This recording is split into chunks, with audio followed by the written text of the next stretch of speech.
Hi, I'm Sarah from The Upcoming. A pleasure to have you here with us at the London Film Festival. If you could begin with a brief introduction to the mission, tell us a bit about what audiences can expect and your roles in making it. Hi, my name's Amanda McBaine, so I'm one of the directors of the mission. I'm Jesse Moss. I'm the other director of the mission. Our film is about a young American missionary named John Chow, who at the age of 26 in the year 2018 was killed attempting to convert to Christianity a tribe who lives on a very isolated island called North Sentinel off the coast of India. And that story became global news. It was quite shocking. He had killed by arrows by a tribe who we know almost nothing about on this island that is the last unmapped place on Earth. Our film investigates John Chow's life and his death, and who are these people who live on this island, the Sentinelese. Tell us a bit about the genesis of the project. I guess from that moment of it becoming news to making the film. Sure. Well, it was global news. Many people read this story and quickly moved on. I think for us, it was a story that stuck around. We kept thinking about it. We knew there was more than what we had read in the headlines. I think we didn't know how much more. And in contextualizing and telling the story of John and this tribe, we found ourselves meeting people we never knew we were going to meet, like Dan Everett, a missionary who did go to the Amazon and live with a tribe for about 30 years. We met an anthropologist who was probably the only person to ever set foot on this island in our century anyway. And, that's why we do this kind of work is the stuff we didn't know. And that's always what makes it really wild ride. I think what was unexpected about this story, too, is John was a radical evangelical. We're people who grew up secular. We're not religious. This tribe and this faraway place, he seems to be like, in some ways, a very remote story. But I think what we discovered is that the story holds up a mirror to all of us in important ways. It's really about how we look at and relate to indigenous communities. So I think it's an important conversation that we're all having now for us as Americans, for people in their relationship to cultures that, and I think not strictly evangelical or religious communities that have imposed their faith on these tribes, but also how we have looked at them, depicted them, sometimes as stylized people. We produced this project with National Geographic documentary films. Of course, National Geographic has an extraordinary history of looking at the world around us, and in sometimes problematic ways. What was exciting about this project was National Geographic said, we're not afraid to look at ourselves. And that's part of what this film does, is look at some of the coverage of this particular tribe in the magazine in the 1970s. So that's part of the story that we uncovered and tell, and the story of John Chow. Tell us a bit about the process. Once you knew the subject matter, where did you even begin? Yeah. And what sort of timescale are we looking over? And did you kind of feel like you'd gone down a rabbit hole at some point? I mean, the great thing about unscripted filmmaking, as Amanda said, is you never know where it's going to take you. You have to surrender yourself to the unknown. This film really was a voyage, in some ways like the voyage that John Chow set off on himself, not knowing what he would find. Of course, it had tragic consequences for him. I think piecing together this story from fragments was both part of the challenge and the opportunity of this movie. We were challenged by its form. How do we tell it? And its content. What are the things that it's really about? And it required some, I guess for us, it stretched us in new ways.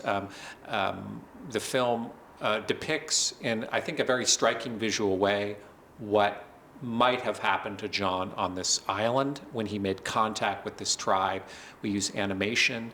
We also interviewed people who were close to John. We found and uncovered his secret master plan, in which he laid out how he was going to convert this tribe. So the film is composed of these fragments, and I think assembling those fragments was a bit like a detective story.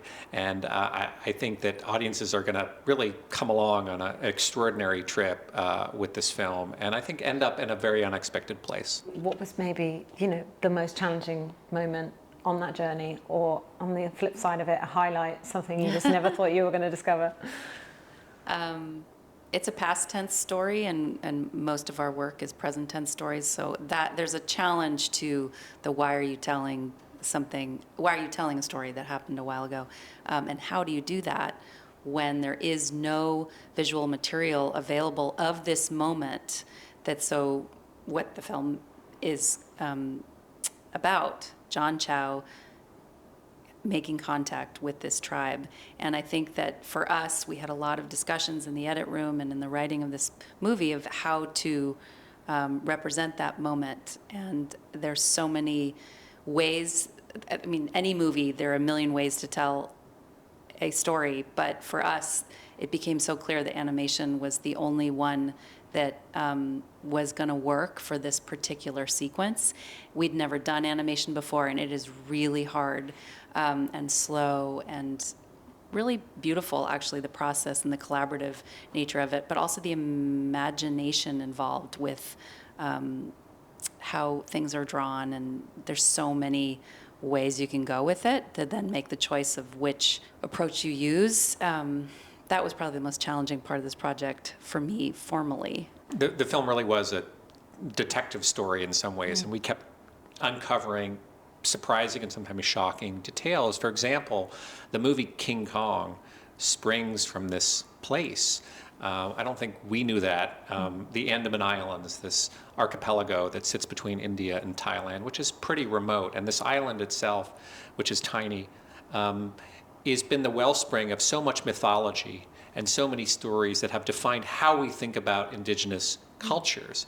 And I think reapproaching those depictions through the lens of John Chow's life and death has really given them new context. And I think it's part of this important conversation we're having now as a culture and as a country in the United States, certainly, in our history with indigenous communities. So that's a big part of the story. And I think the King Kong detail in particular was quite surprising. I think there's some powerful stories of missionaries who inspired John, and I think uncovering some of that history. Turns out they're really good documentary filmmakers, some of these missionaries, and I think that the film has just some incredible footage. John Chow lived his life on social media.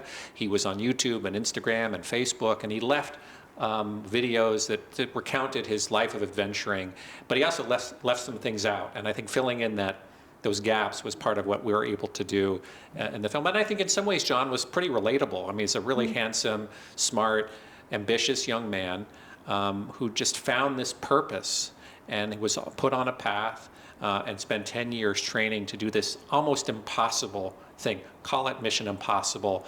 And unfortunately, he paid the ultimate price. So I think there's an aspect of the film which is in some ways what John lived for, which is adventure, but I think it comes with a dark consequence.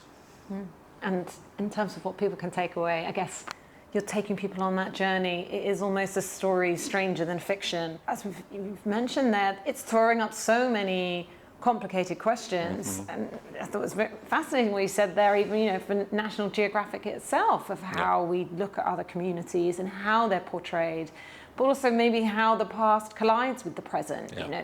This idea of a missionary, the sort of colonial imperialist, somewhere like the UK has very much inherited, and we'd like to think that's our past, but actually it seeps into the present. So do you think there's lots of interesting questions there? I think that's part of the reasons that this story, when it first happened, grabbed people. It did feel like, is it 2018? I mean, this feels like a historical, somebody in our film talked about it as a wormhole in time.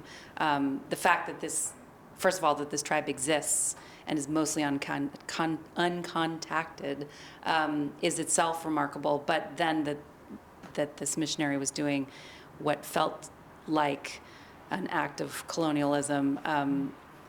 Now, I think that's part of what grabbed people, but the way it ended is very different than many other moments of colonial transgression. They killed him. And that, I think, is part of what grabbed people. We are now in a moment where we're revisiting all of that history, and National Geographic's part in that too. So I think that was part of sort of loss of thread there. But yeah, in terms of takeaways, I think there are many, and I think it depends on what you come into our film with, how you feel about religion, how you feel about a lot of things. My hope, though, is, I mean, what I take away from the film every time I watch it is I'm surprised how much the stories that I took in as a kid, whether it's Tintin, or I didn't take in Bible stories, but I did take in a lot of these stories of adventure, how much, or National Geographic, how much of those stories inform how I relate to the world and how I act in the world and towards people who are so different than me. And that's something that I do think everybody needs to assess for themselves. How much you center yourself in that story is part of the problem. And any story is much bigger than you. And if you're always the hero in the middle of it, you're going to act in a certain way that is often problematic. What did it mean to you to have the film here as part of London Film Festival? We made this movie because we thought there was a global conversation. We've never been to the London Film Festival, so it's a great honor to be here. And the film will be released theatrically in cinemas in the UK, which is incredible, in November. And we made the film to have conversation and to meet audiences and share the film in any way and every way we can. So it's fantastic to be here in a city we love, with a great movie-going culture. And we know they love documentaries. We think we have a great one. We hope people come see it and talk to us about it. And do you already know what you're going to work on for your next project? Have you got something percolating? Well, you know, it always takes a little time to recover, and this was a tough one, and we're just enjoying the ride. But you can't not think about the next project. So I don't know. We've made a couple of movies about radical faith, and I think it's part of a project for us and understanding communities and cultures that are different, and they do divide our world and worldview. And so whether we'll make another movie that's a faith story, I don't know. This is a pretty rich one, and I think we're pretty happy with how this turned out. And I think Amanda mentioned this, but we love to make cinema verite films too, where you're just capturing life in the present tense. And having worked through the difficulty of this detective story and reconstructing so much of what happened, I'd love to just point my camera at somebody and let life happen. But, we'll see what comes. Yeah. Amazing. Well, thank you so much for sharing all that with me, and really enjoy presenting the film here at London Film Festival. Thanks so much. Cheers. Thanks.